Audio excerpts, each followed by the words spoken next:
gostaríamos de agradecer desde já a presença de todos neste evento. Este encontro, que chamamos de Encontro EAD UFC-UCL, conectando a aprendizagem de máquina e educação à distância, surgiu a partir da necessidade cada vez mais presente, tanto das ciências como na indústria, de tornar os conhecimentos cada vez mais interdependentes, para que possamos criar as ferramentas que nos possibilitarão os novos avanços tecnológicos científicos da nossa sociedade. Assim, atendendo a chamada de visita técnica do Santander University, nós, do Instituto UFC Virtual, em conjunto com os professores Ricardo Silva e Son Non Khan, da Universidade College London, construímos a ideia deste evento como um momento de apresentação de ideias gerais de educação, computação e ciências sociais aplicadas, que podem, em conjunto, construir elementos da educação à distância de amanhã. Durante esses 2 dias de palestras, esperamos que possamos inspirar a todos e a todas nessa interessante questão. A nossa palestra de hoje será proferida agora pela manhã às 10 horas pelo professor Wellington Wagner, mestre em Engenharia de Teleinformática pela Universidade Federal do Ceará, graduado em Telemática pelo Centro Federal de Ensino Tecnológico do Ceará, atualmente cursando doutorado em Engenharia de Teleinformática pela UFC. É professor adjunto na Universidade Federal do Ceará. Tem experiência nas áreas de teleinformática, informática educativa, educação à distância e gestão de projetos. Já participou de diversos projetos para a construção de aplicações de softwares educacionais e ambientes virtuais de aprendizagem. Então, agora com vocês, professor Wellington, está com o senhor. Bem, bom dia. 1, 2, 3, testando. Funcionando? Dá para me ouvir? Bem, gente, é um prazer, primeiramente, ter sido convidado pelo professor Gabriel para esse evento e para conversar um pouco sobre EAD na UFC e as tecnologias que a gente desenvolveu no decorrer desses últimos 15 anos, certo? Dentro da UFC, tanto para suprir as necessidades da UFC, quanto a questão da EAD, da educação à distância, quanto para suprir a própria necessidade externa à UFC sobre as questões da EAD, certo? Estamos aí, eu e o professor Paiá, certo? Ultimamente convidou e que estamos aí nos últimos, desde 2013, fazendo uma parceria também em termos de pesquisa, principalmente na parte de computação cognitivo. Certo? É a minha última, está sendo a minha área de pesquisa atual. Então, a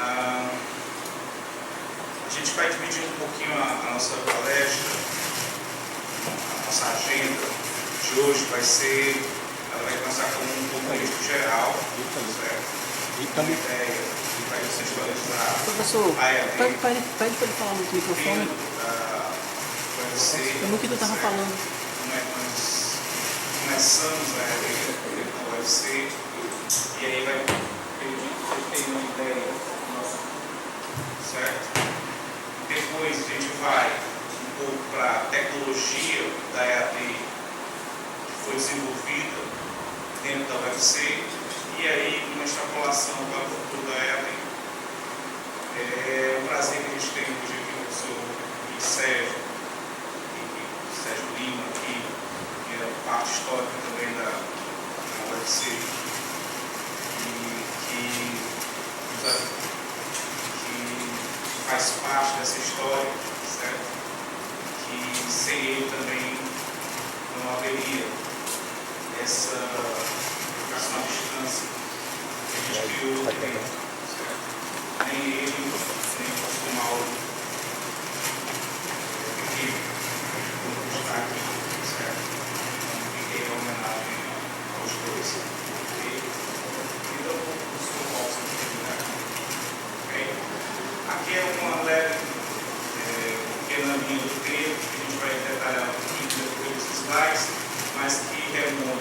97, com um dos principais projetos que vão servir de embrião, projetos que vão ser projetos de parceria com o UFC, com as envolvidas que vão ser do Estado do Ceará com o UFC, o Educadi, que vai envolver vários estados, na verdade vai envolver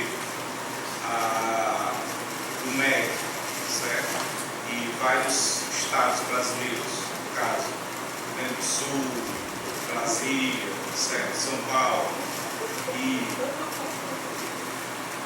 aqui do Ceará, e um projeto de educação à distância, a Cátedra da Unesco, que vai envolver o projeto da Unesco com a gente, da UFC, para a construção de um CD-ROM multimídia para ser aplicado na arte. O Virtual Distance Learning foi também um projeto do UFC e, no caso aí, CNPq, o projeto TV Escola, MEC, o UFC, o Ericsson, o Ericsson, o UFC via lei de informática, certo? O projeto junto com o UFC e a empresa Ericsson, especializada na parte de treinamento da Ericsson. A própria criação da UFC virtual, certo? O UFC virtual. E aí, projetos ligados ao projeto proativo, certo? Projetos de aprendizagem, projeto humanos ligado à parte de ciências de história, a parte da humanidade da UFC, e diversos projetos ligados a humanidades e projetos ligados à prefeitura aqui da universidade de Fortaleza, em 2004. Agora eu acho que o microfone está funcionando. Antes eu acho que não estava. Ainda bem que a minha voz estava melhor. Eu estou passando por cima que a gente vai rever um pouquinho isso com mais calma. Esse projeto da TV Digital, certo? Do qual a gente participou junto com a Universidade de Fortaleza. Aí o professor Henrique até encabeçou aqui junto à UFC, certo? A gente fez parte, inclusive, da arquitetura que foi criada, certo? Aí já os mestrados profissionalizantes de mídias e educação no início da Universidade Aberta Brasileira, da UAB, certo? Os projetos de Escola de Gestores da Educação Básica. E aí, já os novos ambientes e projetos que a gente vai ver aqui no futuro, já em 2009, que a gente já está criando os novos ambientes, 2008, os novos cursos da UAB, e o quadro atual que a gente tem hoje de tecnologias e os cursos que a gente tem hoje, certo? Que é de 2009 para frente, certo? Então a gente teve uma coisa pré-2009 e uma coisa pós-2009, certo? Então, basicamente isso. Os projetos pré-2009, os mais importantes, envolviam esse desenvolvimento criado aqui no Estado, que vão criar principalmente um conjunto de salas de videoconferência por todo o Estado do Ceará, certo? E interligar essas salas de videoconferência, bem como um conjunto de uma estrutura de escolas técnicas, certo? Por todo o Estado do Ceará também, certo? Estaduais, né? E isso vai dar uma base para que você tenha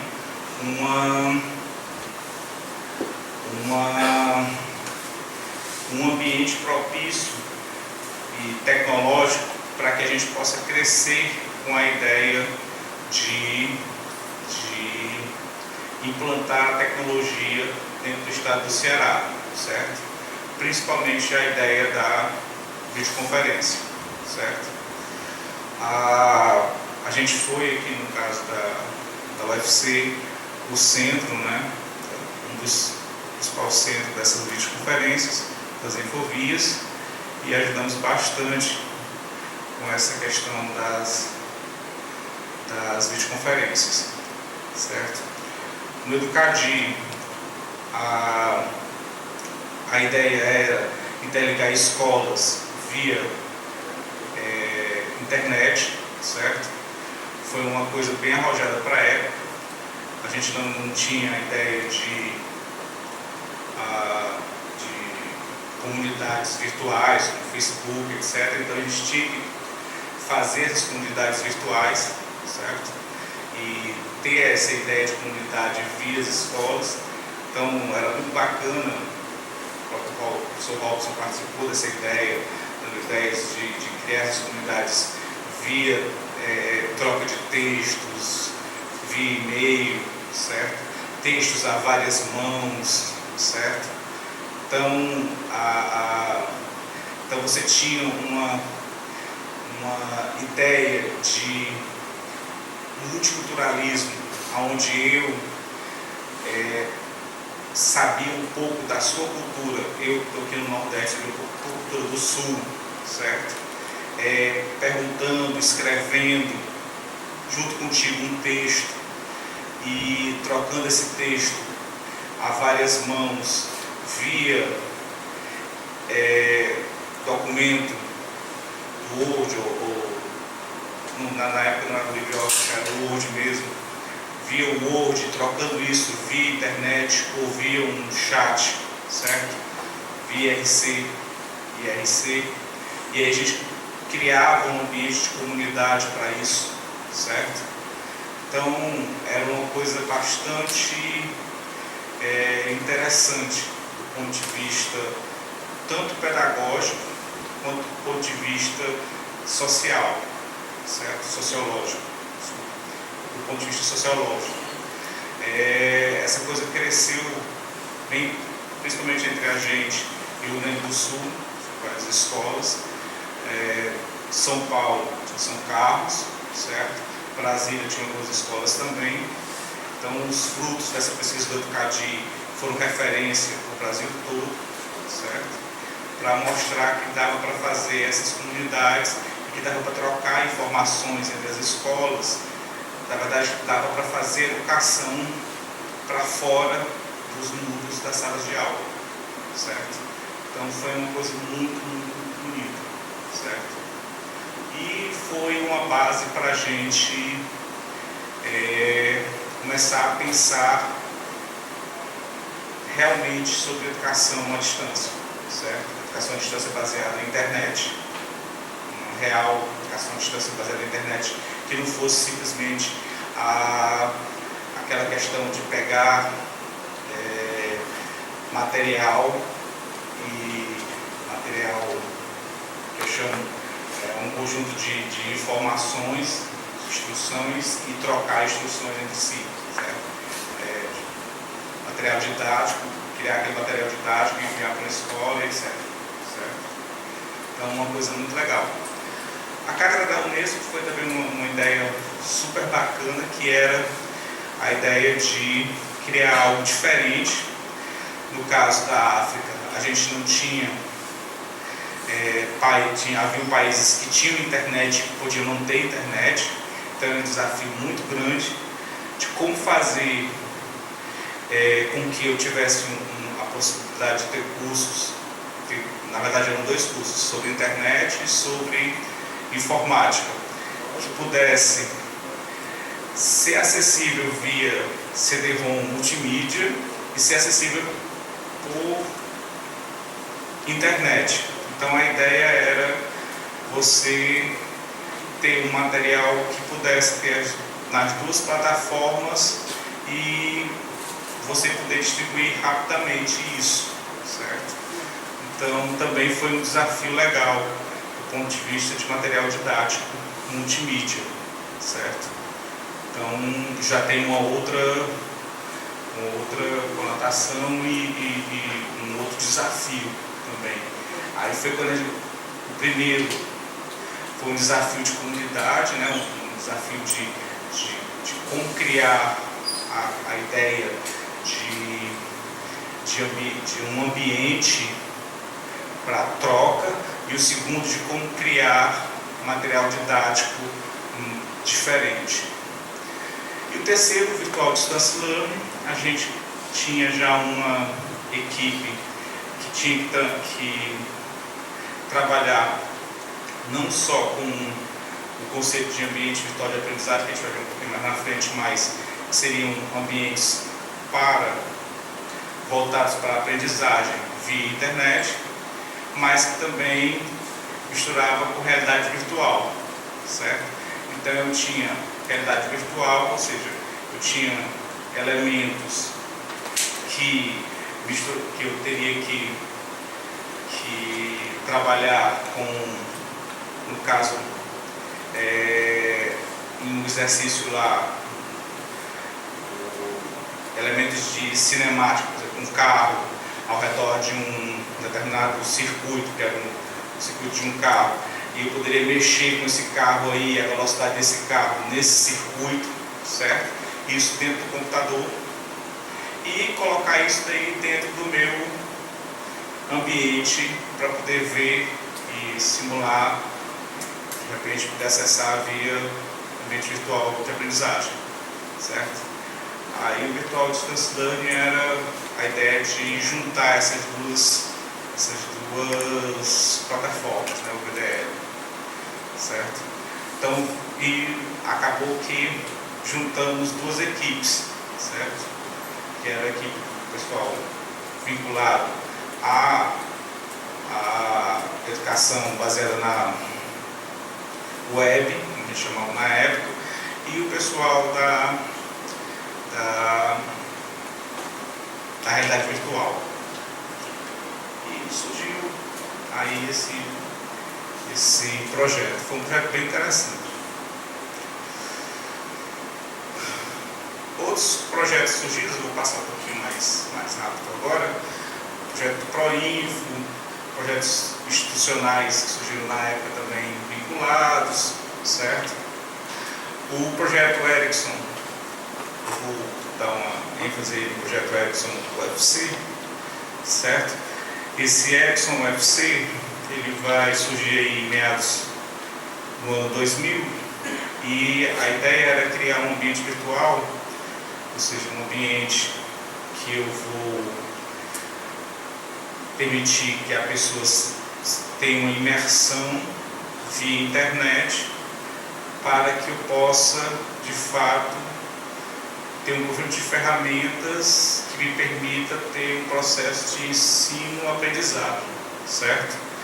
E ele foi feito, seria feito um ambiente junto com a Ericsson, para que isso fosse aplicado na Ericsson para a parte de aprendizagem e treinamento da Ericsson, e para a gente, para a nossa parte de ensino-aprendizagem aqui da UFC.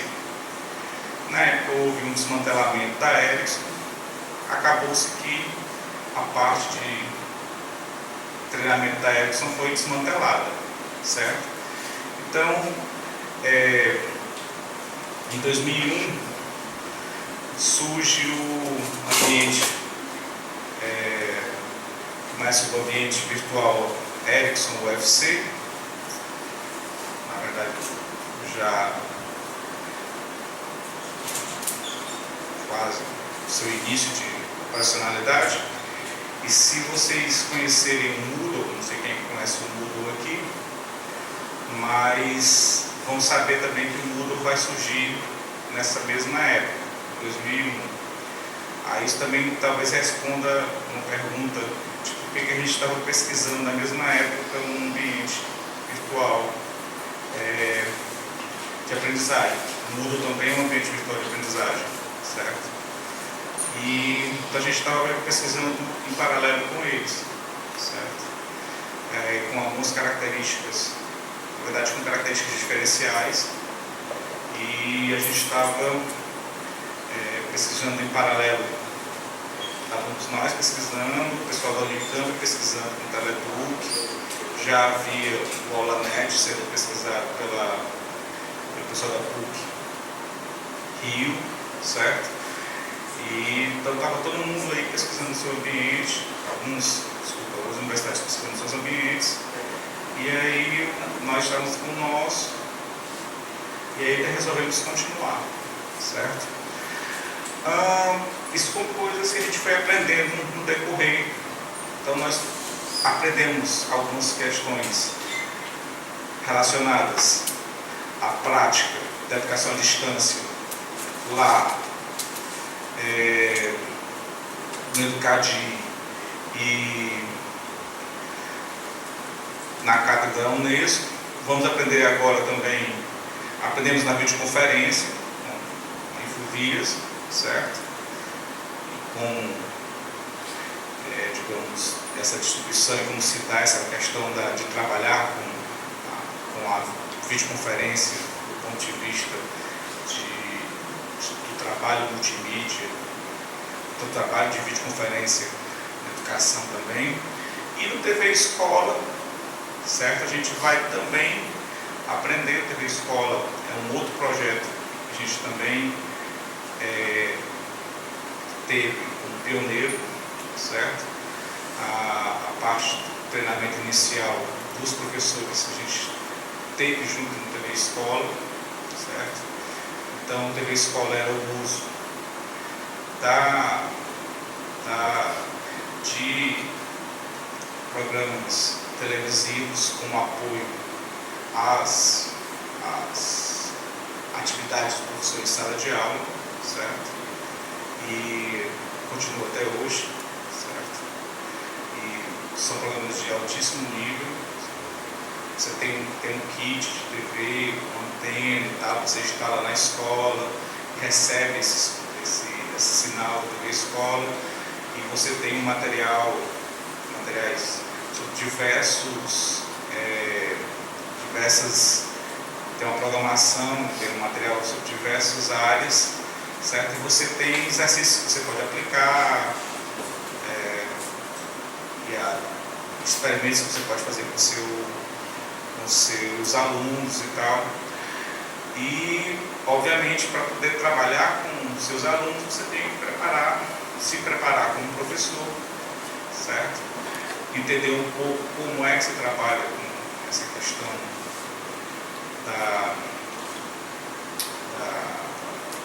da TV e como é que você trabalha com essa questão da multimídia e tal. Então, houve um processo bem forte de preparo desses professores. E a gente estava lá nesse movimento. Isso tudo nos deu vai nos dando um know-how, certo? Vai nos dando um know-how para que quando a gente chegue naquele momento da criação, então a gente está aí ainda como um grupo de educação à distância, até então, certo? Que está trabalhando com esses projetos. Quando se dá, de fato, a criação do nosso instituto, ou seja, quando se dá, de fato, a institucionalização do nosso instituto, a gente já tem um know-how de como é que essa parte de educação à distância se dá. E a gente pode ver bem claramente e fazer as escolhas se essa educação à distância seria com ou sem tutoria, seria orientada ou não a material didático, certo?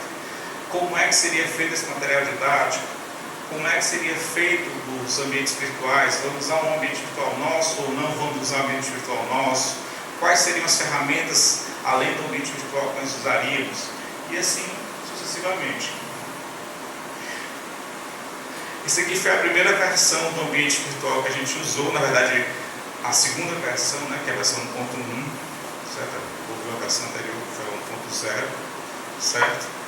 Foi o Solar, sistema online de aprendizado. Web era só poder ficar bonitinho no final. E a gente tem cerca de mais de 3 mil alunos hoje dentro do nosso escopo de ambiente virtual de aprendizagem, totalmente à distância. Quando eu falo desses 3 mil alunos, são 3 mil alunos 100% à distância. Mas aí eu posso contar ainda com mais alunos que são parcialmente à distância, certo? São alunos que o professor Emanuel, o professor Gabriel, certo? Estão utilizando em suas disciplinas parcialmente à distância, que a gente chama, certo? Então, utilizando em trabalhos, em algumas atividades, certo? Em um processo de blended education, ou seja, em um processo que está fundindo as duas modalidades, a modalidade de educação presencial e a modalidade de educação à distância, que é uma tendência atual, certo?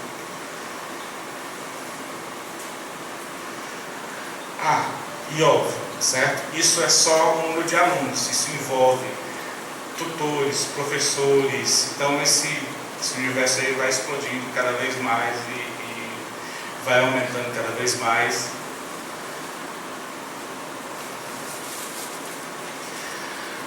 Óbvio, não é a única ferramenta que a gente tem hoje, certo? Daí a gente ter um setor para poder desenvolver novas ferramentas. O Solar é uma das ferramentas que a gente tem, certo? A gente tem outros projetos que envolvem pesquisa junto com a prefeitura e o ensino básico, por exemplo, que vão envolver objetos de aprendizagem. Obrigado.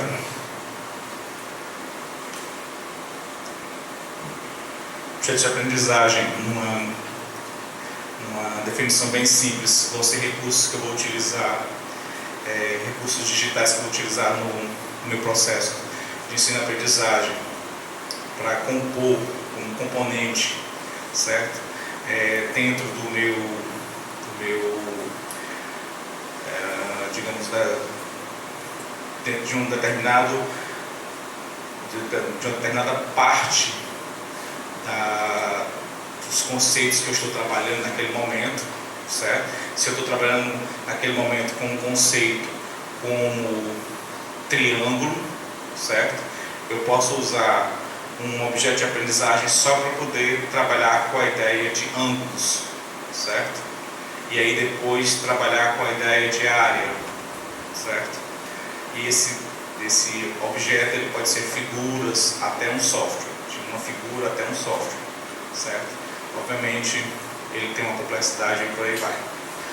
Então, essas ferramentas foram também desenvolvidas pela gente e algumas delas, o Sócrates permite hoje criação de comunidades, desenvolvimento de pequenos cursos para treinamento de professores, de ensino básico, certo? E se mantém até hoje sendo utilizados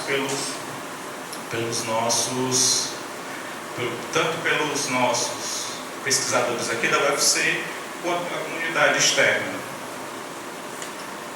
O pessoal do grupo de pesquisa proativa, que é de objetos de aprendizagem, certo?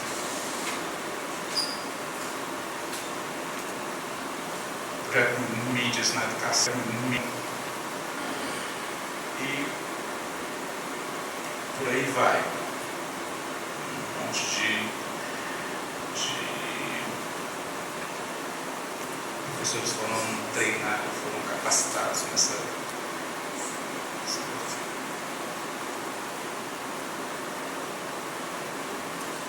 Bem, aquela população de alunos, certo? À distância, eles vieram do curso piloto de administração, ligados à Universidade Aberta do Brasil.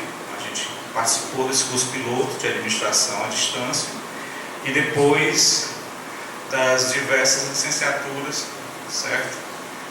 que foram criadas, licenciatura em Química, Matemática, Física, Letras Portuguesas, Letras Inglesas, Letras Espanhol, Pedagogia, bacharelado em Administração e Administração Pública, obrigado. Administração Pública, então, que são mantidos hoje pela Universidade Federal do Ceará, certo?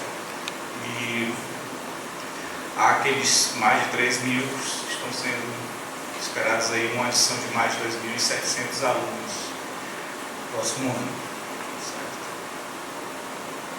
Então, vamos falar um pouquinho mais aí. Bem, a gente tem um overview das tecnologias. Vamos lá. O overview das tecnologias é que a gente falou sobre o solar, né? Falamos sobre os microambientes, o Sócrates e os ambientes de objetos de aprendizagem. O solar em si é um ambiente que ele permitiu a criação de outros ambientes ligados a ele, certo? E está permitindo uma pesquisa, um conjunto de pesquisas que já suscitou dissertações, TCCs, monografias, etc. Certo? Então, a gente vai dar um pouquinho, um olhar, vários artigos, certo? Científicos.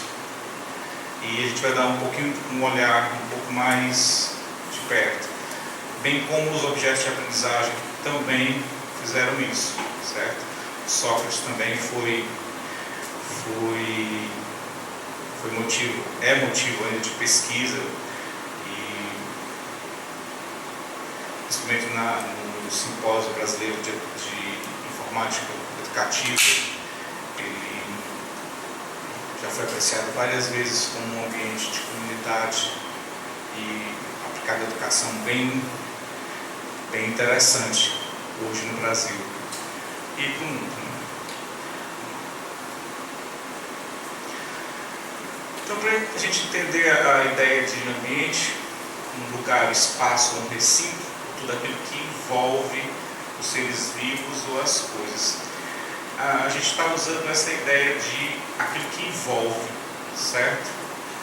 Mais do que um espaço. Como a gente está na web, um espaço se torna meio estranho, né?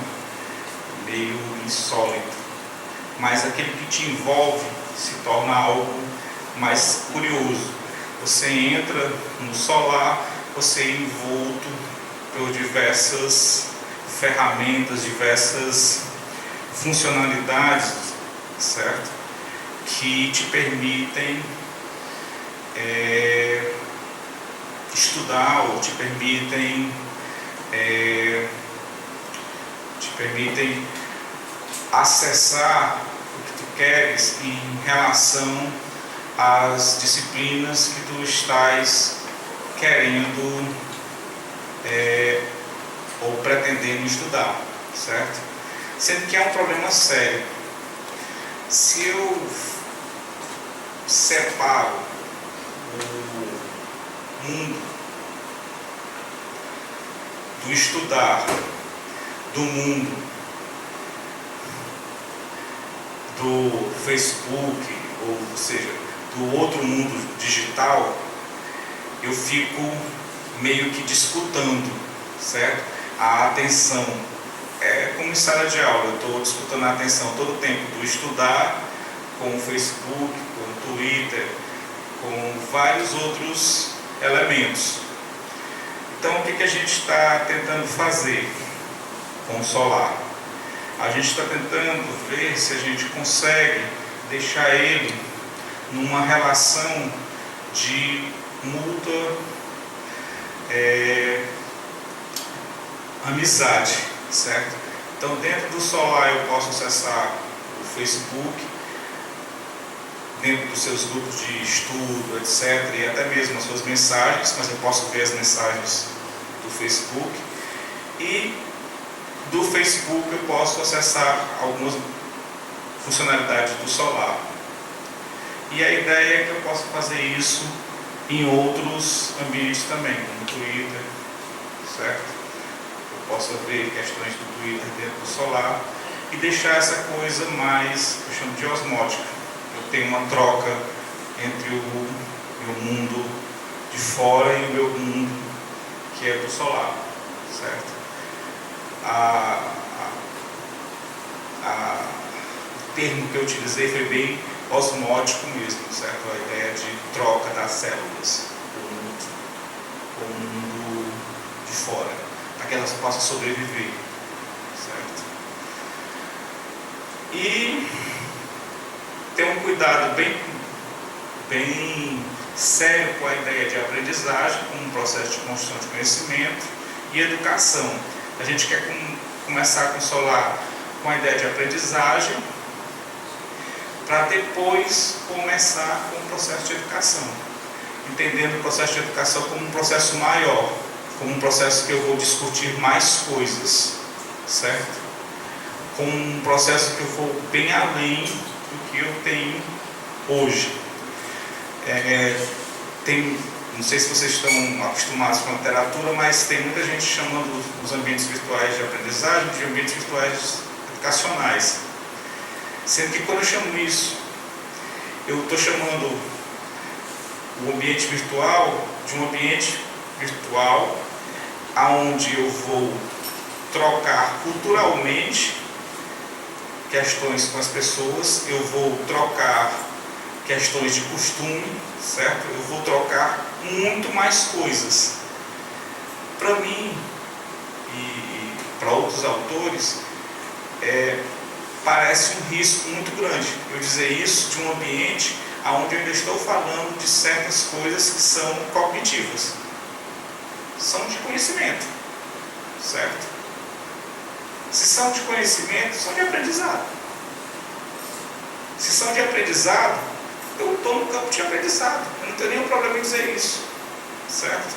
São do campo de aprendizado e são do campo de ensino-aprendizado. Dizer o contrário, certo, é arriscado. Eu prefiro dizer que estou dentro de um ambiente de aprendizado, de ensino-aprendizado, estou tentando evoluir para a educação, do que o contrário, de que estou no campo de educação e depois descobrir que não estou fazendo educação, estou fazendo aprendizagem. Certo? Ressalvo. Isso é uma posição teórica minha e de alguns autores, certo? Mas é bem embasada, é bem ressaltada. Bem, eu já falei essa questão no início, mas a ideia é que a gente está usando a web como um processo, como um meio, uma mídia para o nosso processo de aprendizagem, até a gente chegar para um processo educacional propriamente dito, certo? E o quanto mais a gente puder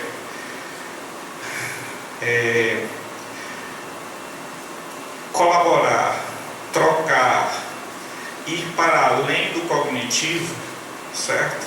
Melhor. A gente vai chegar no processo educacional propriamente dito, certo?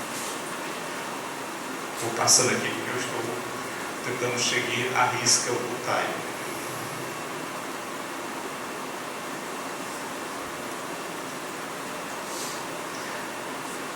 Aí tinha até essa, ambientes virtuais de aprendizagem. Pronto. Então, a ideia era, no início havia essa ideia de educação baseada na web. Aí os primeiros ambientes integrados para desenvolvimento de cursos eram chamados de Learning Management System, sinal era gerenciamento de aprendizagem. Então, até era no contrassenso, você trabalhava com educação na web e chamava o sistema de gerenciamento de aprendizagem. E na verdade é um ambiente virtual de aprendizagem mesmo, que na verdade não tinha nada de gerenciamento de aprendizagem, era para ser um espaço para desenvolvimento de processos de ensino-aprendizagem através de meios tecnológicos digitais, certo? Daí a cara do Homer Simpson de pasmo, né?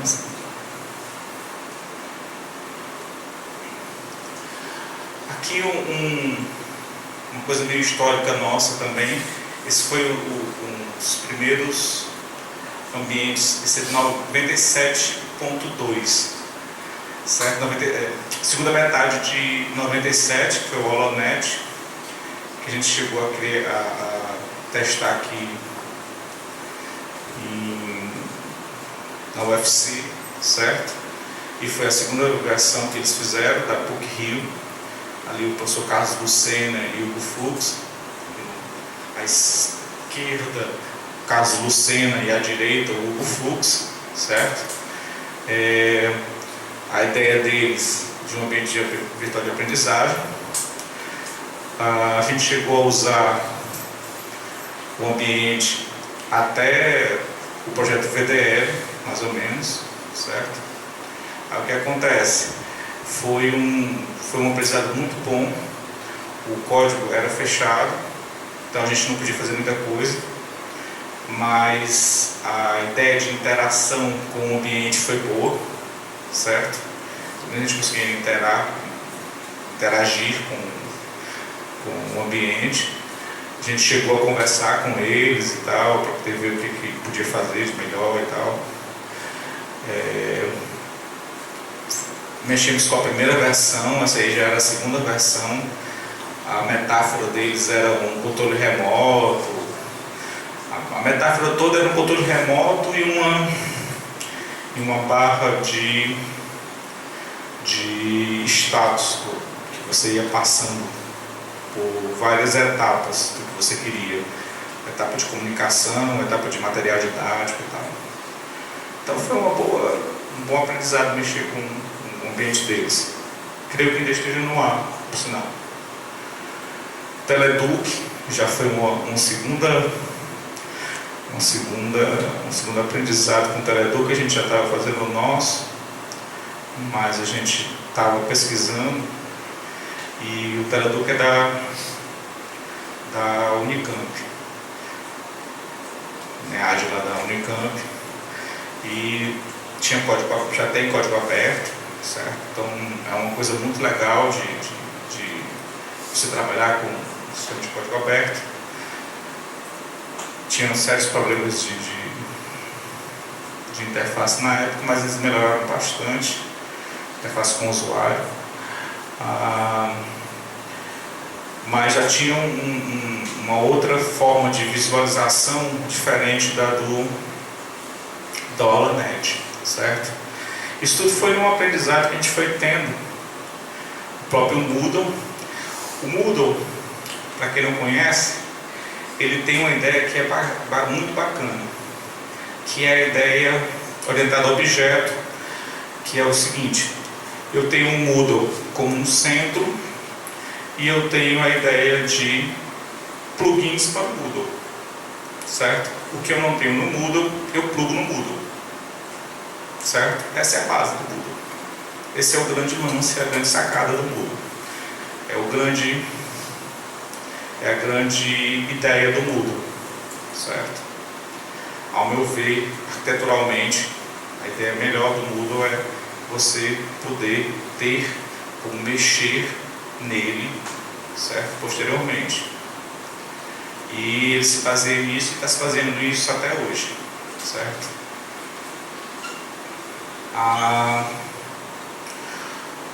O Solar, ele veio com uma ideia que era o seguinte: simples, rápido e fácil.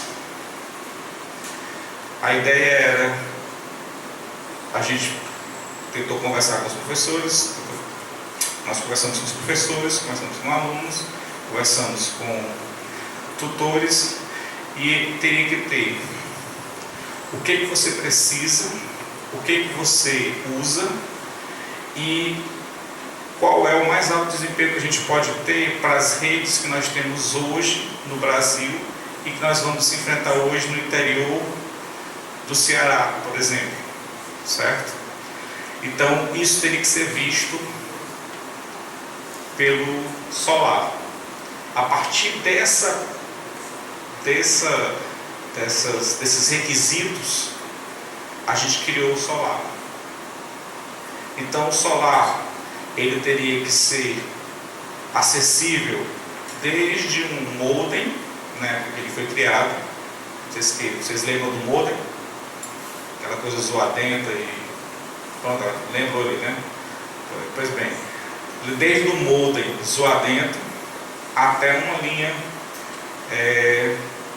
mais rápida, certo?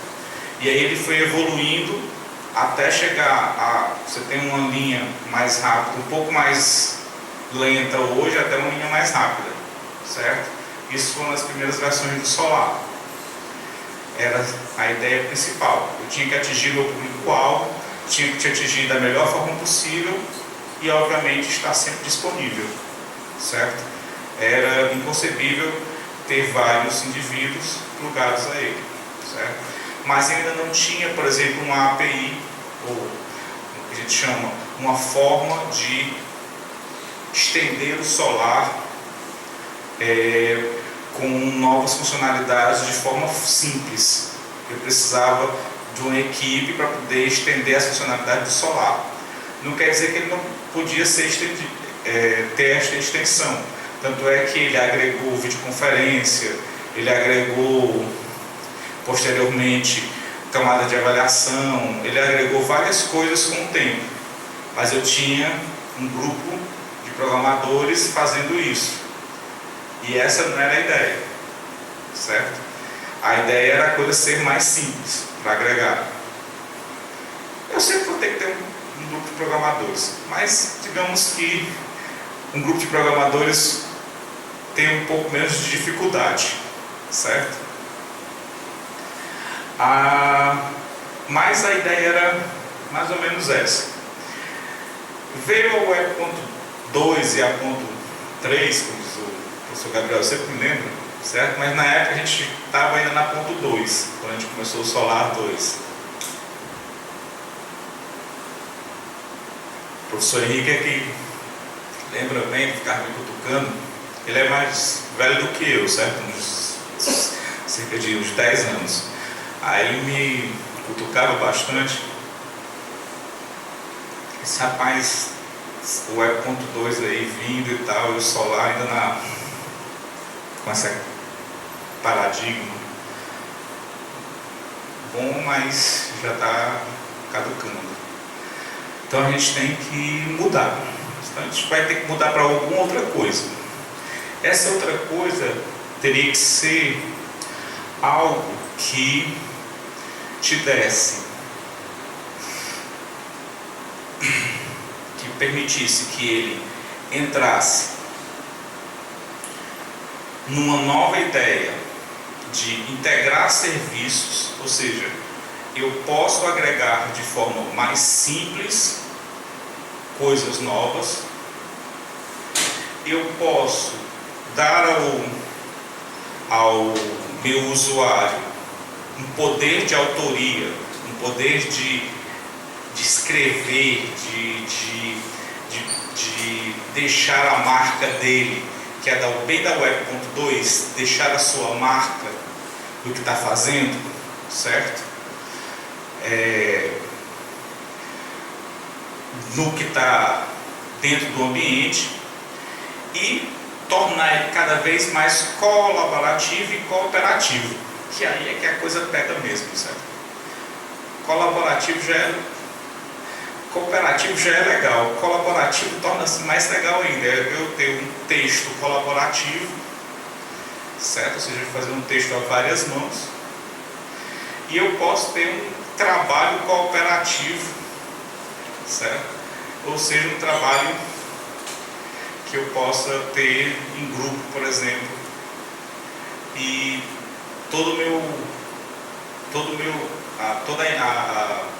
o meu sistema ser voltado para que isso seja transparente, seja facilitado para o meu usuário, Então são 3 marcos que são extremamente simples de se pensar, mas são um pouco mais complexos de você desenvolver. Então, a partir desses 3 paradigmas novos, foram marcados o novo solar, que a gente chamou de solar 2.0. Esqueci, desculpa. Continua simples, fácil e rápido. Certo? São 6. São esses 3, mais o simples, fácil e rápido. Certo? Então a gente tem que manter isso daí, mais a velocidade, a simplicidade e a velocidade, a simplicidade, simples, fácil e rápido. Certo? Aí foram feitos vários estudos de ambientes para saber o que se tira, se tem o Edmond. Foram procurados outros ambientes para saber como é que está hoje os ambientes virtuais de aprendizagem em termos de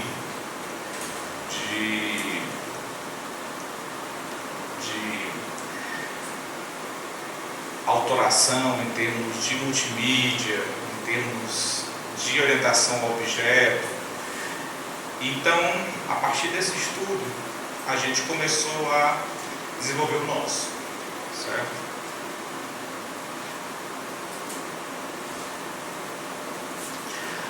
A gente queria que ele tivesse sempre em evolução, certo? E nunca fosse fechado em si mesmo. Então, a ideia é que ele tivesse sempre em revolução, ou em evolução. Ele fosse sempre evoluindo e de repente tivesse um salto grande, certo? Aí foi lembrando o professor Robson, certo? De repente ele deixasse de ser e talvez alcançasse a ideia de ser um ambiente educativo, realmente, certo? Então, simples, prático, rápido e agradáveis.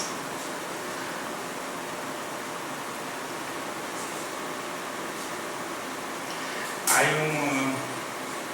isso foi um artigo meu, que os ABAs devem sempre favorecer o processo de ensino-aprendizagem e ajudar o desenvolvimento de autonomia dos interagentes.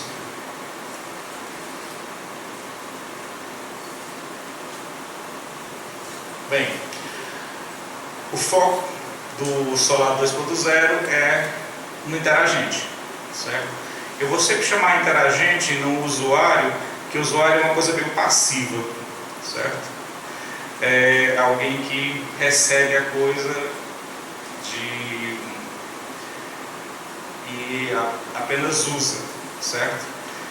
Então o interagente não, ele está lá e está mexendo na coisa e está usando e de repente ele descobre coisas e se ele estiver pegando um software, por exemplo, ele vai descobrir erros naquele software, certamente, se o software tiver erros, certo? Então, o interagente, para mim, ele vai estar sempre com aquele afã de estar mexendo, certo?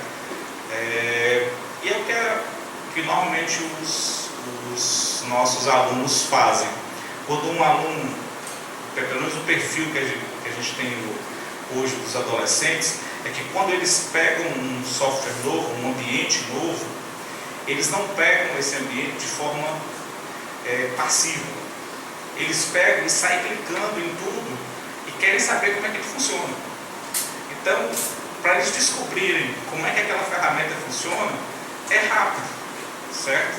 Ou pelo menos, se eles não descobrirem como ela funciona, certamente eles vão descobrir problemas, bugs e, pelo menos, em linhas gerais, o que ela tem, certo? Então, muitas vezes, uma ajuda, alguma coisa desse tipo. E se ela tiver uma ajuda boa, ou seja, um help bom, né? algo que possa ajudá-lo a entender como é que aquilo ali funciona, aí juntou a curiosidade dele com esse help bom, então os dois poderão fazer com que a identificação das coisas dentro da ferramenta, ela consiga ser simples, certo? E na verdade a ferramenta foi construída para ser simples. Se ele está tendo muita dificuldade de saber como é que funciona, alguma coisa no design dela já não foi tão bom, certo? Isso aí é uma base para a gente. Assim, é muito básico para a gente. Então o foco é o meu solar. Então, o foco era eu ter meu espaço lá e ter onde eu começar. Então a ideia era sempre poder ter diferentes mídias dentro do solar e ficar todo o tempo fazendo avaliações de usabilidade e acessibilidade no ambiente, certo? Sempre tendo um feedback dos usuários, para que eu possa realmente saber como é que esse negócio está funcionando, certo? Ou seja, sem esse feedback o solar não anda, certo? Ele não evolui. Aí vem uma parte mais técnica, certo? Calma que eu já vou mostrar o solar, certo? Até ainda não foi nenhuma tela dele, mas é para criar uma certa expectativa, ok? Ele tem uma infraestrutura até agora, ele tinha aquela cara amarelinha, certo? Ele tem toda uma ideia, essa coisa está evoluindo, certo? Essa estrutura, essa arquitetura está evoluindo. Ele foi feito numa linguagem chamada Ruby, certo? Para quem conhece linguagem de programação, não é Java, não é, como é que chama? C#, certo? É uma linguagem de script de alto nível, uma boa linguagem, certo? É feito com um framework chamado Rails, uma tecnologia boa, certo? A gente gostou bastante. Tem diversos componentes agregados para a parte de segurança, para diversas partes para garantir balanceamento de carga, segurança, várias questões que a gente está vendo hoje dentro do solar para aguentar o número de usuários dele, etc. Certo? Até porque a gente está querendo tolerância falha, um monte de questões que a gente está querendo ver com ele para que ele se torne algo que possa garantir não só os milhares de usuários deles, mas dezenas ou centenas de milhares de usuários, certo? O banco de dados dele é Postgres, o servidor de web deles é Nginx. Engraçado, né? Esse nome aí Nginx é massa. O React Web Server é o Unicorn, certo? E ele está rodando sobre o sistema operacional Linux, ok? Então ele é software livre puro, do sistema operacional até a linguagem de programação, ok?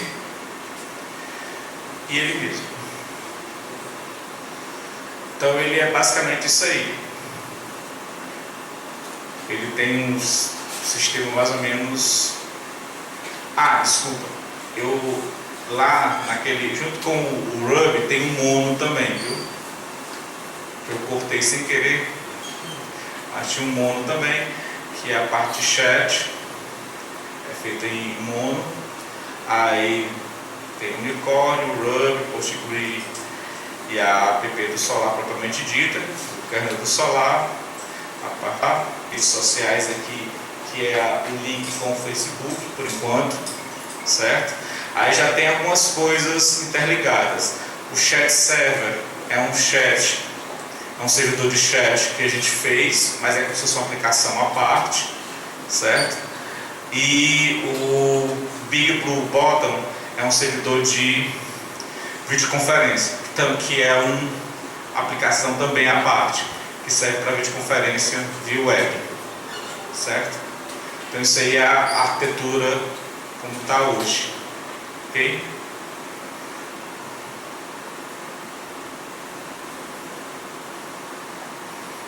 E aí, como é que está do lado do cliente? A gente está usando jQuery, sessões de como Ajax, HTML, Python, HTTP, mas isso é mais simples. Mas está usando bastante jQuery, certo?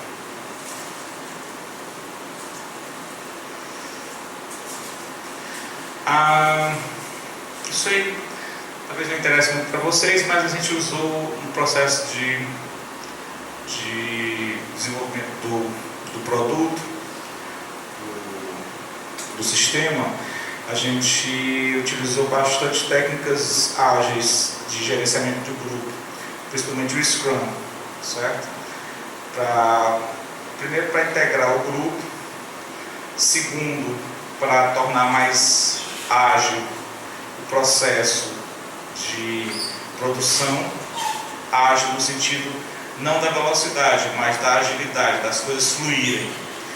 E terceiro, para aproximar mais as pessoas. A gente acabou tendo, em lugar daqueles programadores, daquele grupo de programadores mais distantes, né, cada um programando no seu hackzinho, a gente acabou tendo programadores discutindo mais entre si e principalmente discutindo não um programador de um lado e um design de interface do outro, mas todo mundo discutindo entre si.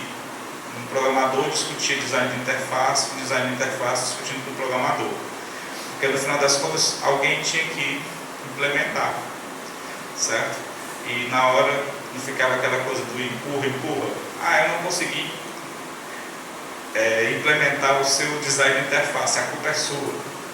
Não, a culpa é sua por ter feito um design de interface tão ruim. Então a gente acabou como uma equipe e não como um grupo de competição. Vamos empurrando que a coisa vai. A gente usou algumas técnicas de teste, o BDD, que é baseado em comportamento, o GitHub para depósito o Git de controle de versão, o GitHub para poder colocar o nosso código open source e o Pivotal Tracker, certo? Até hoje eu uso o Pivotal para controle do sistema propriamente dito, das tarefas, certo? Então era muito legal porque todo dia todo mundo sabia aonde ir, queria ir lá no seu Pivotal e pegar a sua tarefa do dia para fazer, certo? E toda sexta-feira nós tínhamos, as nossas reuniões. O ambiente tem multiperfis e você pode criar perfis básicos neles. Tem perfis básicos e você pode criar outros perfis, certo? O que é um perfil? O que o indivíduo pode fazer no ambiente? O que o indivíduo pode fazer no ambiente? É o conjunto de ferramentas que estão ligadas àquele indivíduo. Estão ligadas àquele indivíduo fazer provas, criar provas, ou simplesmente visualizar provas, ou simplesmente visualizar aulas, criar aulas. Em mais alto nível, visualizar estatísticas do ambiente, certo? Eu tenho diversos níveis que vão do mais básico, que é visualizar alguma coisa, ao mais alto nível, certo? Que é manipular aquela coisa, certo? Então, esses são os perfis que eu tenho dentro do Solar. Já tem alguns criados e eu posso criar novos, combinando, digamos, as permissões sobre determinadas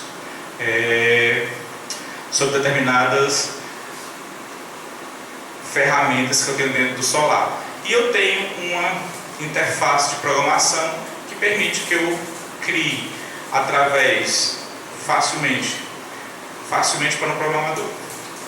Mas é muito mais fácil do que eu tinha antigamente. Eu tenho, por exemplo, digamos que eu tenha sei lá, eu tenho o meu sistema, que é um sistema de realidade virtual, de ensino, que eu quero integrar com o Solar, certo? Para acessar o Solar, eu já tenho várias funções feitas que eu posso fazer login no Solar, ou seja, entrar no Solar, fazer várias funções de troca de informações com o Solar de forma fácil, que eu posso usar para poder integrar esse meu sistema com o Solar, e sem a necessidade de estarem na mesma linguagem de programação, certo? Ou seja, o Solar, mesmo estando em Hub, e esse meu sistema pode estar em C++, o Solar está usando Web Services, então eu fico usando os Web Services como uma camada de, de integração entre o Solar e esse cidadão. Porque o Solar é bem pouquinho, entendeu? Assim, só ver tela. Então, pronto. Finalmente o Solar, certo? Então, entenderam isso? Então, eu tenho o Solar como uma camada, eu tenho uma camada de integração dele e posso integrá-lo com vários outros sistemas. Eis o Solar, certo? Ele tem um sistema de cadastro, tem um login e senha. Eu posso ter um sistema ali embaixo, que é um link, certo? Vem aqui, ó. CC minha senha, certo? Tem um like para o Facebook, que vai direto para o Facebook do Solar, ok? E tem sistemas de, de apoio para ele também, se você não souber. Tem uma coisinha de, mais para baixo aqui, tem um help básico, que é como se cadastrar. O cadastrar dele também é só um formulário mais básico, mais simples possível, certo? Aí quando você entra, tem a minha área que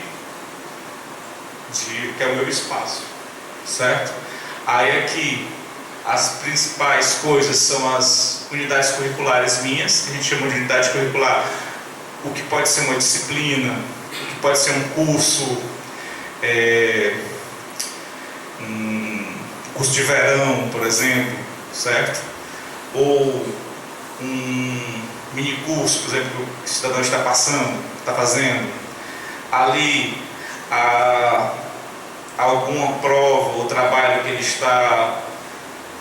ele está devendo, não fez ainda, certo? No calendário dele, na agenda dele.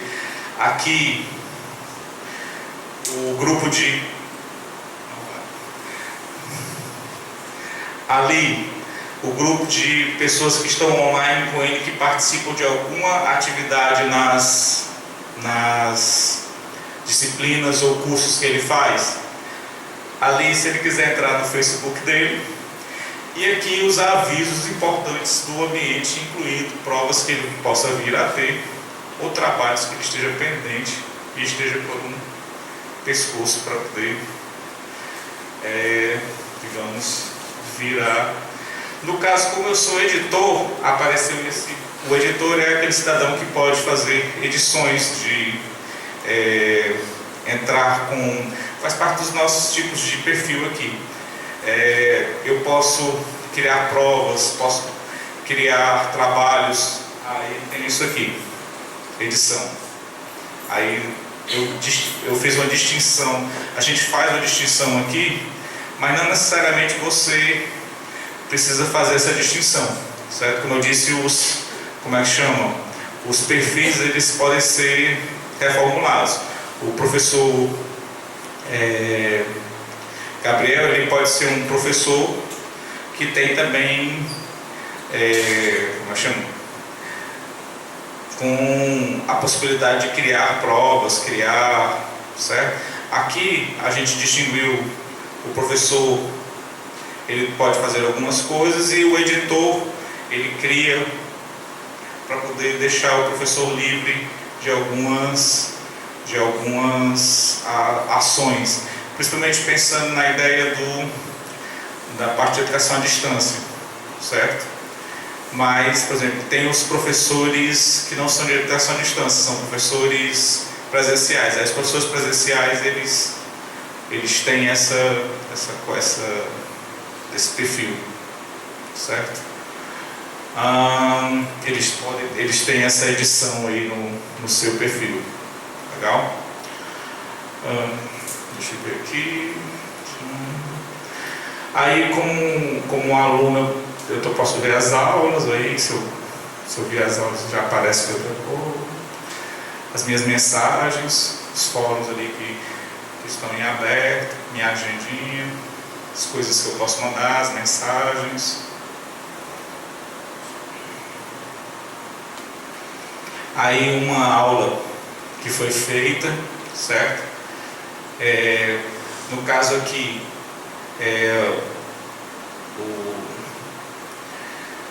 aqui é a execução da aula. A aula está bonitona assim por causa da equipe como é que chama? De mídias, né? De produção. Isso aqui é a parte da. Como é que chama? Meu Deus do céu, material didático, certo? Isso aqui é o material didático. Eu, por exemplo, demoraria um tempinho para poder fazer isso daí. Mas isso aí é o material didático, não foi o ambiente que fez, não. A ideia é que o ambiente no futuro possa ajudar a fazer uma aula também. Mas, por enquanto, isso aí é uma equipe que faz que é o material para educação à distância. Ó, esse aí é bacana que só. Esse aqui é bacana que só. Vai dar tempo. Legal. Estão vendo que isso aqui está em áudio? Porque no caso aqui está é um fórum, certo? E tem um anexo em áudio. Isso aqui vem porque eu tenho uma outra ferramenta que começou com uma pesquisa minha, certo? E depois foi aperfeiçoada e, na verdade, foi finalizada e já está sendo usada ali pela equipe do professor Henrique, do Laboratório de Multimeios. O LME, certo? O LME, que no caso você tem um fórum e você usa, um fórum, o voice fórum, você fala e envia, e aí quando você recebe, você pode receber via escrita e aí é traduzido para você, na verdade colocado para você via áudio também. Então é passado por áudio e recebido por áudio. Pode ser recebido por áudio, pode ser recebido por texto, passado para texto. Certo? Aí algumas coisas do chat. A ferramenta de matemática que foi agregada recentemente.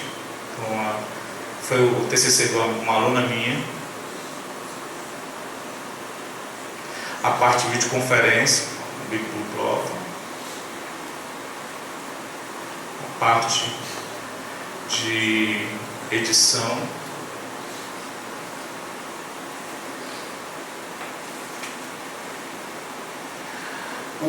A parte de e-learning, a ideia era usar de diversas formas. Aí você tem o uso de e-learning com realidade virtual em celular, o uso de e-learning com. Aí já é a minha parte, certo? Com gerador de mensagens, como é que chama? Com um resumo do que está acontecendo no ambiente, certo? E aí, o uso do learning, M-Learning, no Moodle. Qual é a ideia do M-Learning? O M-Learning é você usar recursos do celular junto com o teu apoio para aprendizagem, ensino-aprendizagem.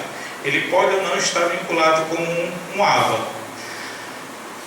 Eu ataquei a ideia de estar vinculado com AVA, certo? Então, atacando essa ideia de estar vinculado com AVA, como é que se pode trabalhar isso? Se pode trabalhar de duas formas. Ou ele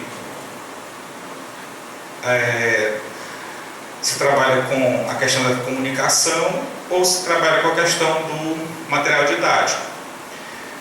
Ou, na verdade, três formas. Junta-se os dois, material didático e comunicação, certo?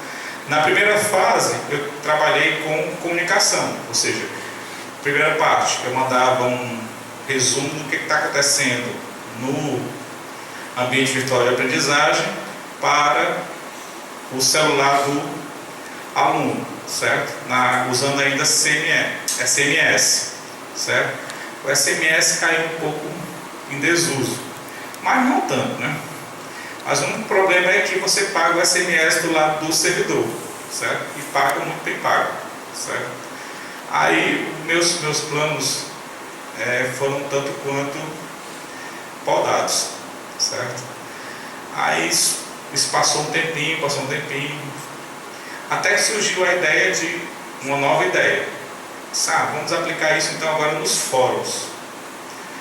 Vamos aplicar na segunda parte, que era usando os fóruns. Eu tinha usando o SMS, que é a primeira arquitetura, essa daqui, né? Certo? Vamos mandar uma mensagem. Agora vamos usar os fóruns, certo? E a terceira é os trabalhos, certo? Aí, então vamos usar o fórum agora. O fórum deu certo. Aí, vou passar aqui rápido. Só são as arquiteturas. Já está no 4G, né? Mas ainda está usando o GPRS.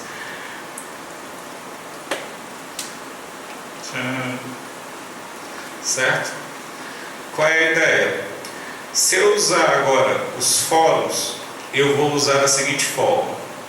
Eu vou poder usar esse fórum que está no meu celular. Eu me conecto via celular usando 3G, 2,5G ou Wi-Fi no meu AVA, certo?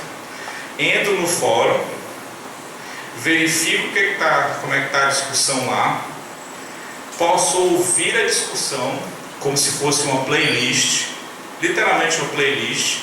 Eu posso ficar colocando e dar o play e ficar ouvindo, certo? Aí ficar lá ouvindo todo mundo. Ou então posso ficar lendo, né? Certo? Mas normalmente eu vou botar como uma playlist, porque digamos que eu esteja fazendo alguma outra atividade, trabalhando, certo? Dirigindo o carro. Aí não quero ser atrapalhado, fico ouvindo como se estivesse ouvindo música. Estou fazendo uma analogia, forçando a barra, mas é o mais próximo que eu posso. Estou lá ouvindo a minha playlist, que é o fórum que eu quero. Terminei de ouvir a minha playlist, quero fazer a minha observação no fórum. Vou lá, clico, faço a minha observação no fórum, faço meu post no fórum, na forma de áudio. Faço a minha observação,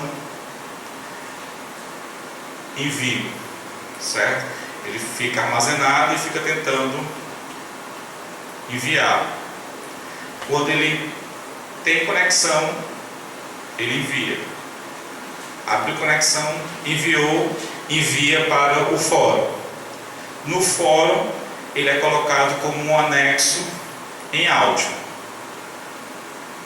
O professor ou os outros alunos que estiverem no meio da discussão vão ver o quê? Vão ver assim, participação na forma de áudio. Aí vão ver uma barrazinha de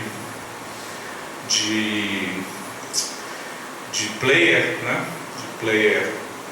De media player, na verdade, e aí clica e ouve o áudio do aluno. Isso é a primeira fase. A segunda fase seria uma transcrição, mas a transcrição é sempre mais chatinha, certo? A gente prefere deixar no áudio mesmo, porque assim fica como está, sem nenhum erro. Então, a primeira aplicação criada é o Solar Móbiles, certo? Na verdade, o nome da aplicação em si é Solar Móbiles. Aí foi o fórum, permite transmitir mensagens ditadas do celular para o web fórum do APA. Permite que as mensagens textuais do fórum sejam ditadas para os interagentes. Também foi feito com Ruby Rails, REST, JSON e um Android SDK. Tanto o Solar 2 quanto o móvel está em licença GPL 3, V3. Esse aí é o bichinho de gravar.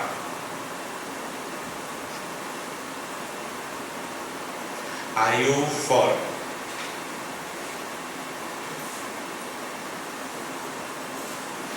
E aí a playlist. Nota que para fazer isso daí você não vai por um não. Você deu o playlist uma vez e ele vai indo uma por uma e tocando. Certo? Vai indo uma por uma e tocando. Legal? Bem.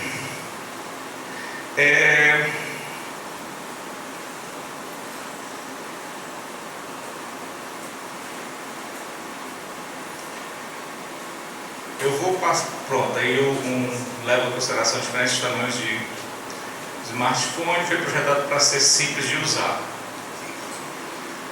A nova versão traz a parte de conteúdos que está sendo testado. Na verdade, não está sendo testado, não, está sendo colocado em prática, certo? Conteúdos e tal. Então, já teve artigo publicado no EARTIS 2013, não é? Vai ser no EARTIS 2013, 2012, sempre esqueço que é pago. 2012, a gente foi defender lá, foi bastante apreciado pelo grupo, do VLE do Moodle, que eu achei mal barato, certo? E é isso. A gente está trabalhando hoje. Vocês permitem que eu sente um pouquinho? Estou morrendo de cansado. Com licença. E vou logo aqui para o final. É o seguinte, tem uma parte, um monte de coisa aqui, sabe? É porque essa apresentação era imensa, não é? Essa apresentação era usada em várias coisas, certo? É a apresentação Coringa, certo? Então não se preocupe porque ela era maior do que isso aqui mesmo, mas é proposital, certo? Ficou aqui? Ficou. Como é que a gente está hoje, certo?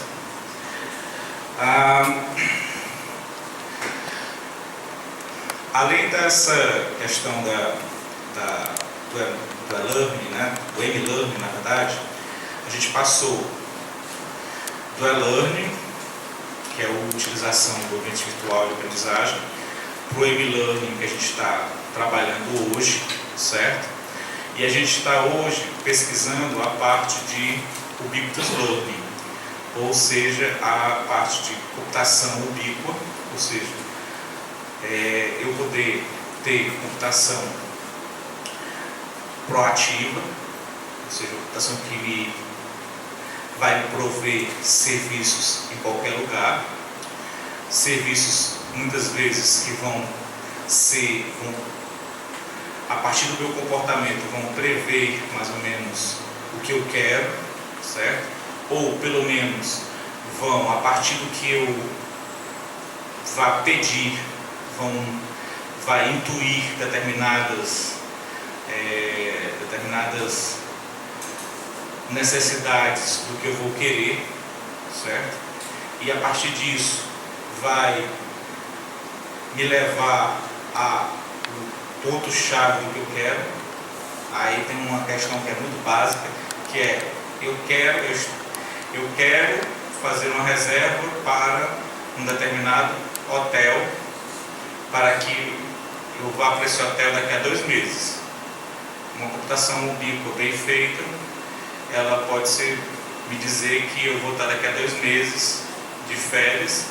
Esse hotel é um hotel que vai se considerar entre uma determinada faixa de preço, ele vai ter que pedir essa faixa de preço. Provavelmente eu vou ter que saber se eu vou ou não levar minha família, mas provavelmente eu levo minha família, certo? Eu vou sair, como eu vou estar de férias, é provável, muito provável, eu queira saber se o meu filho também vai estar de férias, minha esposa também vai estar de férias. Então eu vou ter que incluir várias coisas. Eu tenho várias informações de contexto nesse caso aí que eu vou agregar. O professor Wilson que está lá atrás. E aí vou ter que fazer aí minha tomada de decisão depois, certo? Isso é mais ou menos uma computação ubíqua, uma rápida, extremamente rasteira definição, certo? Então a ideia de computação ubíqua aplicada à educação é que eu possa ter espaços aonde o próprio espaço interaja com o aprendiz, certo? Então a ideia é que o espaço interagindo com o aprendiz possa me gerar aprendizado. O que eu estou trabalhando hoje é com a ideia de laboratórios ubíquos. Então eu tenho um laboratório que vai estar à distância. Esse laboratório vai ter um conjunto de sensores e atuadores. Esses sensores e atuadores vão estar captando variáveis físicas. O aprendiz vai estar fazendo determinadas práticas, por exemplo, uma prática de física, certo? Trabalhando com lei de Ohm, trabalhando com eletromagnetismo, etc. Certo? Tudo isso vai estar sendo captado e para aquele aprendiz que está fazendo aquilo, que normalmente geraria-se um relatório, vai estar gerando não só o relatório, mas um conjunto de informações agregadas que vão permitir para o professor que está à distância acompanhar na realidade o que está acontecendo no laboratório. Não mais só uma câmera, não mais só o que o aprendiz está escrevendo, mas algo que o aprendiz está fazendo naquele momento, naquele tempo inteiro. E o professor pode intervir naquele momento para poder ajudar o aprendiz, certo? E aí vai ter vídeo, etc. Ou pode, em outro momento, certo? Vir a discutir com o aprendiz a respeito daquele experimento. E tão importante quanto isso é que aquele mesmo aprendiz, com esses dados colhidos nesse momento, por esses sensores, por esse ambiente mais sensível ao que ele está fazendo, é que ele vai poder jogar esses dados num ambiente virtual e os dados que ele colheu e verificar as discrepâncias. Por exemplo, no caso de um trabalho com lei de Ohm, verificar, por exemplo, que houve uma discrepância grande ou pequena nas medidas dele de corrente e tensão, por exemplo, certo? E aí, quer seja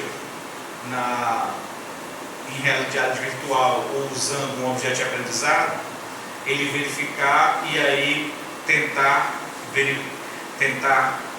observar e aí sim consolidar a aprendizagem dele nesse objeto de aprendizado, nesse ambiente de realidade virtual, certo?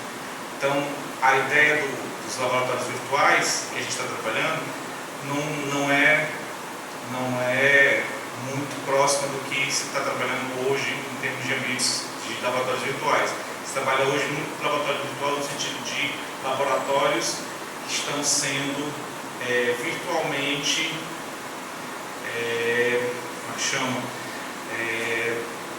Manipulados, né? Você está aqui e eu tenho X bancadas à distância. E aí os meus alunos à distância, eles conseguem acessar essas X bancadas como se eu estivesse vendo através de uma câmera e posso fazer através do meu computador o meu experimento através dessas X bancadas. Para mim, continua sendo como se eu estivesse num joguinho, certo? Continua sendo virtual. Porque as bancadas estão à distância, eu só estou operando elas à distância, certo? A ideia é que ele esteja lá. O bico vai estar para poder ajudar na captação de dados que ele não vê e na ajuda ao professor que não está lá, para poder saber se o cara está medindo ou não, certo? Se está medindo ou não aquela questão. Ou seja, está mais para o lado do professor e depois do aluno pós experimento do que propriamente para o aluno durante o experimento. Durante o experimento é o aluno e o experimento, certo? É mais ou menos isso que a gente está pesquisando hoje e a ideia é que isso esteja integrado ao solar, certo?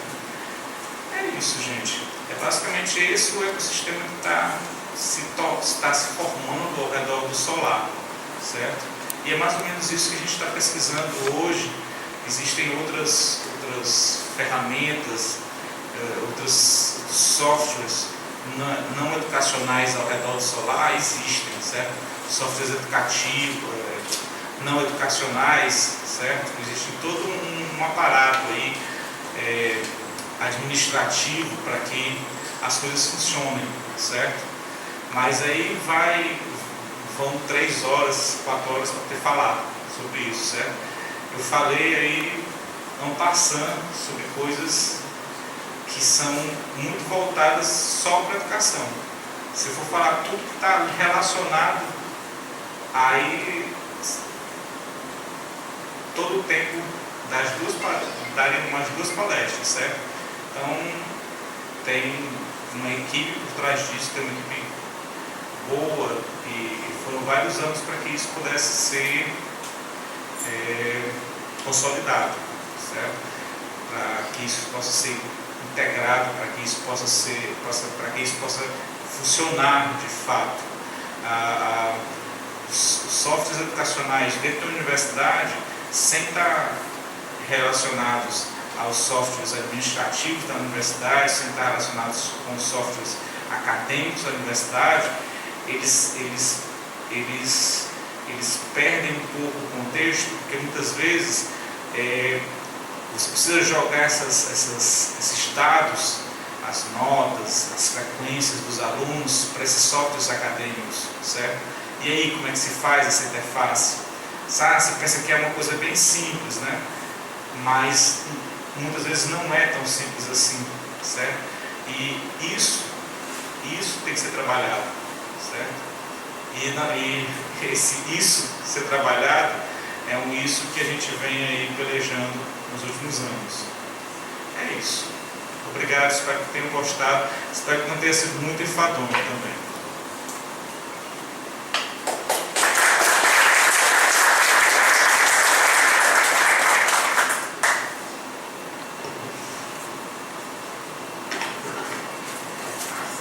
Gente, algum de vocês gostaria de levantar algum questionamento, conversar um pouquinho sobre o tema?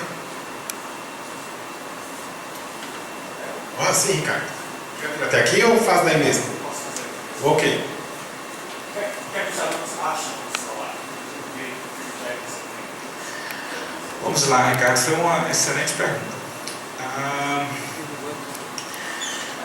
A gente tem diversas impressões do solar, certo? Vai dar a impressão do é horrível, certo? É terrível. Por quê? Porque é fechado. Aí quando é fechado, você compara logo com as coisas abertas, com o Facebook. Ah, essa coisa não presta, porque não é o Facebook, entendeu?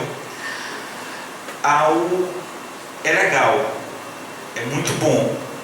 Se não fosse por ele, as coisas ficavam muito desorganizadas. Por que tu tem essa impressão? Na hora que eu começo a utilizar e vejo que eu consigo colocar os meus trabalhos lá dentro, e consigo organizar de forma a criar um ambiente que tem um certo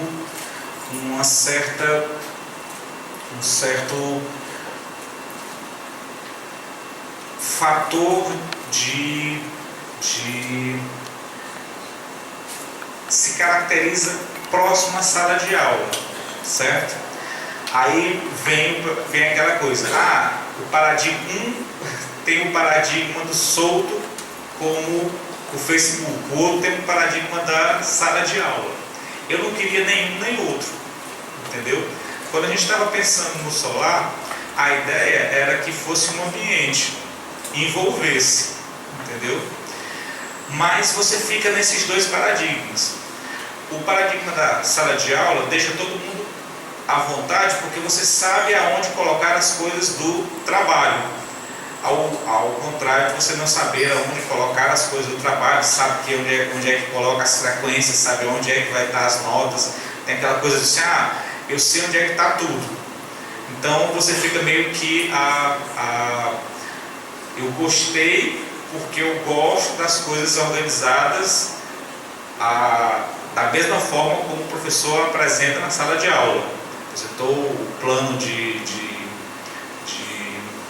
plano de aula, apresentou os objetivos do curso, apresentou bem direitinho tudo. Então eu adorei o solar.